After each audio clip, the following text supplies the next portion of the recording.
세례 요한이 요단강에서 물로 세례를 베푸시는 그 뜨거운 이수의 현장에 예수 그리스도께서, 주님께서 찾아오셨다 하는 겁니다. 그리고서는 세례 요한의 하는 일을 구경만 하고 돌아가시는 것이 아니라 세례 요한에게 자신에게도 세례를 베풀어 줄 것을 청하였다 하는 것입니다. 구경하러 온 것이 아니라 세례 받으러 온 거예요. 예수님께서. 세례 요한은 의기당당하게 예수님의 요청을 수락해서 기쁨으로 자랑스럽게 세례를 베푼 것이 아니었습니다. 주님의 요청을 기쁘게 받아들일 수가 없었다 하는 것이죠. 세례 요한은 예수님이 자신이 베푸는 세례를 받으러 나오시니 당황스러워서 주님을 만류했습니다. 거절했습니다. 뿌리쳤습니다. 그것은 다음과 같은 몇 가지 이유 때문이었으리라 생각이 됩니다.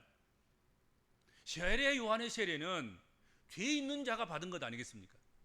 죄 있는 자가 물로 씻어 깨끗함을 입는 것이고, 죄 있는 자가 회개해서 회개 열매를 맺는 새로운 삶을 살아가야 하는, 그것이 세례 요한의 물세례였지 않겠습니까? 그런데 예수님은 죄가 없으신 분이란 말이죠. 그래서 회개가 필요 없으신 분이란 말이죠.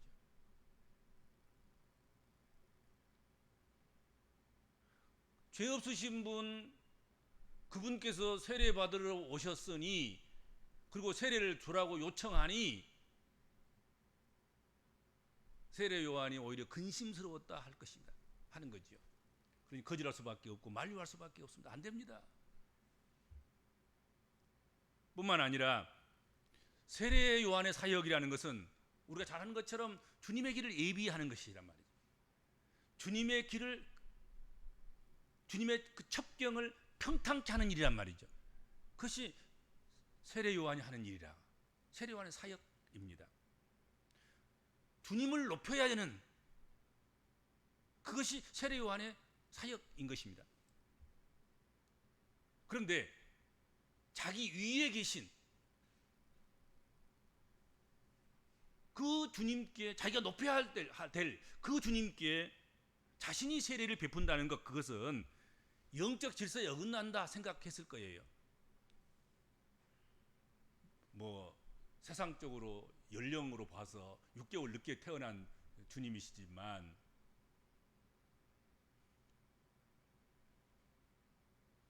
세례 요한이 인식하고 아는 예수 그리스도는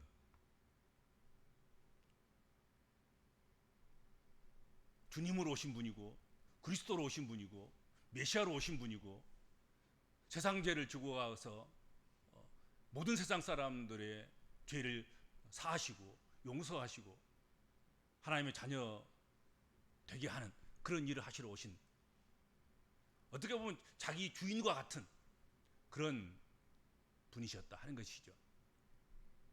그런데 그분에게 세례 요한이 세례를 베푼다는 것, 그것은 영적 질서에 옳지 않다, 어긋난다, 그렇게 생각했을 법도 하다 하는 거지요. 어떻든 세례 요한은 예수님께 세례를 베푸는 그 일은 자신이 해야 될 역할이나 자신이 할 수 있는 영역이라고 생각하지 않았다 하는 것이죠. 그래서 거절하고 만류했습니다. 성경에 이렇게 되어 있습니다. 내가 당신에게 세례를 받아야 할 터인데 당신이 내게로 오시나이까? 만약에 뭐 세례를 받아야 된다 하면 당신이 아니라 제가 세례를 받아야 됩니다. 예수님, 나에게 당신의 이름으로 세례를 베풀어 주옵소서. 그러나 나는 당신에게 세례를 베풀 수 없습니다. 이러는 법은 없는 거예요. 안 됩니다. 그럴 수 없습니다. 그렇게 아주 완강하게 거절했습니다. 세례 요한은 참으로 겸손한 사람이었고 자신의 역할과 사명을 아는 사람이었습니다. 그렇죠? 요즘 세상에 학생들이 선생을 가르치려고 하고 자신의 사명과 역할을 망각하고서는 자신이 해야 될 일이 아닌데도 불구하고 자신의 사명이 아님에도 불구하고 그것을 마치 자기 것인 양 그렇게 하는 그런 사람도 많은데, 그런 시대에 세례 요한은 어떻게 보면 우리가 이 세상을 어떻게 살아가야 되는가, 어떻게 역할을 감당하면서 어떤 모습으로 살아가야 되는가 하는 것을 본보기로 보여주는 아주 귀중한 영적 재산이고 영적 자산이고 영적 사람이라고 생각이 됩니다. 그렇죠? 다른 사람 같으면 예수께서 내게 나와서 예수도 내가 세례 줬어 뭐 이러고 싶은 마음이 없잖아, 있지 않겠습니까? 요즘 현대인들 요즘 믿음의 사람들 그렇지 않겠다고 생각되는 사람이 몇 명이나 있겠습니까? 아마 그럴 거예요. 막 우리 교회 누가 왔는데 자기 센 것, 자기 많은 것, 뭐 그런 것들 자랑하고 싶어하는 그런 시대에 세례 요한은 아니라는 거지요. 나 예수님에게 세례 줄 수가 없습니다. 오히려 예수님께서 나에게 세례를 베푸시는 게 옳습니다. 예수님이 저의 윗사람이고 저는 예수님의 아랫사람인데 내가 어떻게 세례를 윗사람에게 줄 수 있습니까? 안 될 말입니다.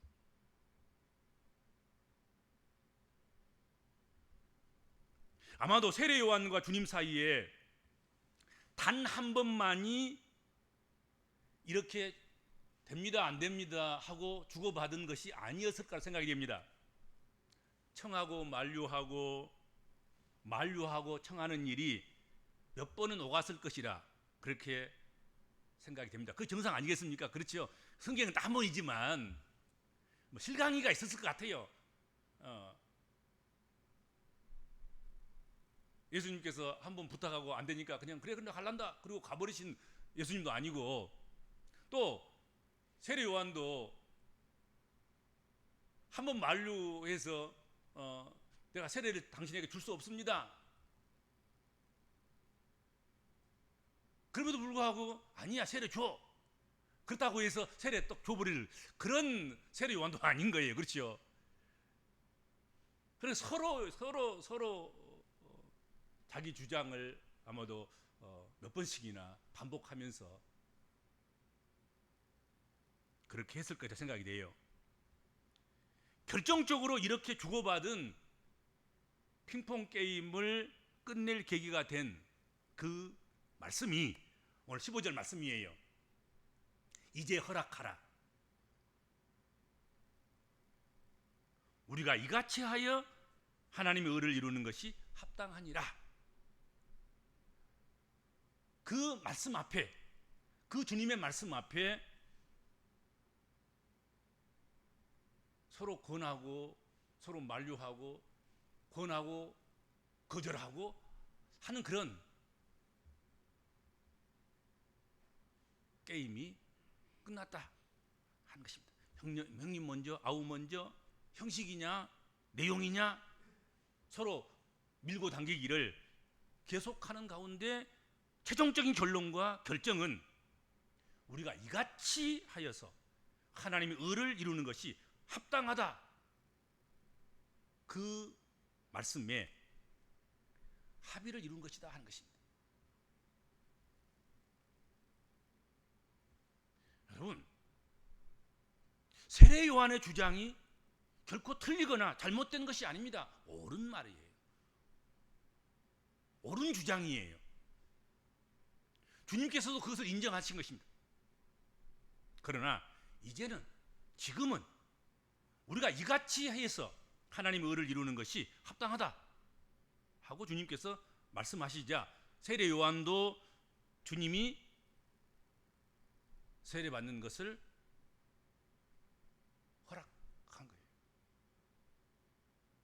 내 생각은 그렇지 않지만 주님이 그렇게 말씀하시니 다른 때가 아니고 이제는 지금은 허락해야 된다고 주께서 말씀하시고 이와 같이 해서 하나님의 의를 이루는 것이 합당하다 말씀하시니 제 생각을 접고 제 주장을 접고 내 의도를 포기하고 내 것을 내려놓고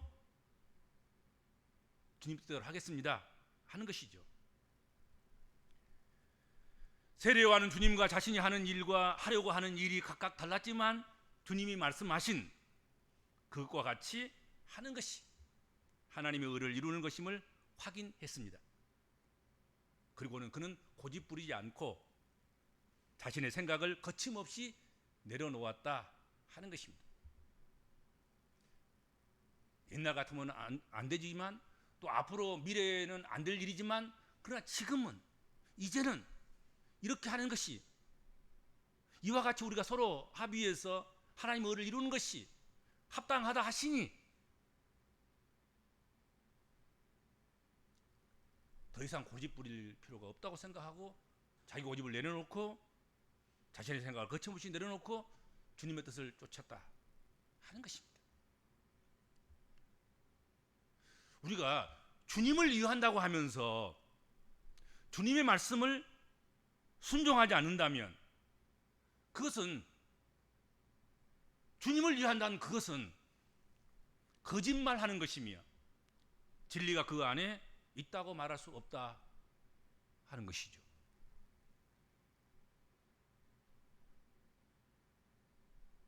우리가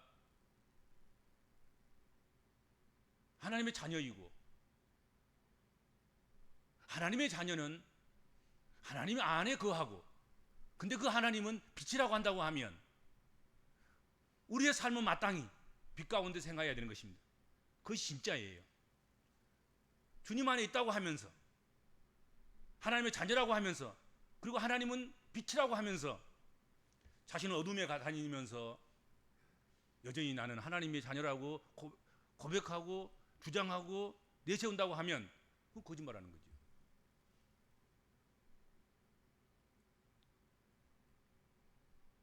주님을 위한다고 하면 주님의 말씀을 순종해야 됩니다. 내 계산이 아닌 내 해석이 아닌 내 뜻이 아닌 이렇게 하는 것이 지금은 하나님의 의를 행하는 합당한 일이다 말씀하시면 따질 것 없이 주의 말씀에 순종하는 것, 그것이 우리가 해야 될 일이다 하는 것이죠.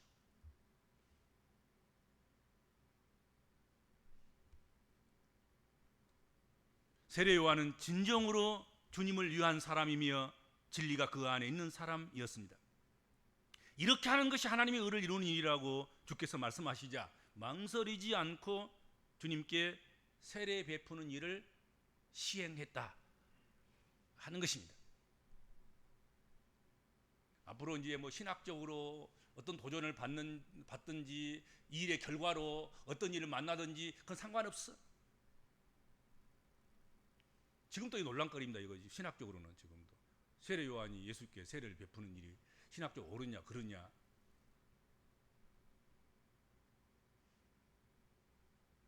그러나 상관없어.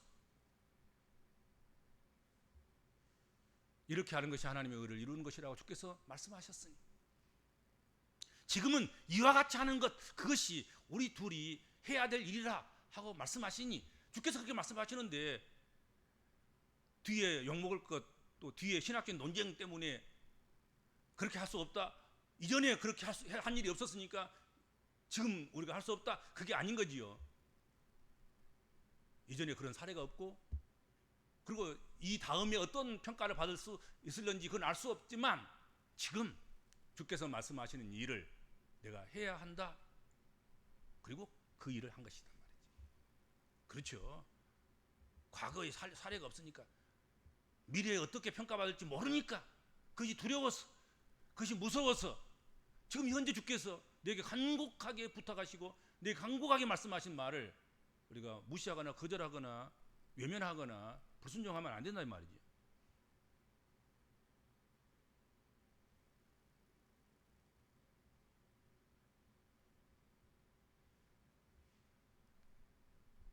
그리고 세례 요한과 주님이 이와 같이 하여서 하나님의 의를 이루는 합당한 일을 했을 때 오늘 본문에 놀라운 것을 기록하고 있어요.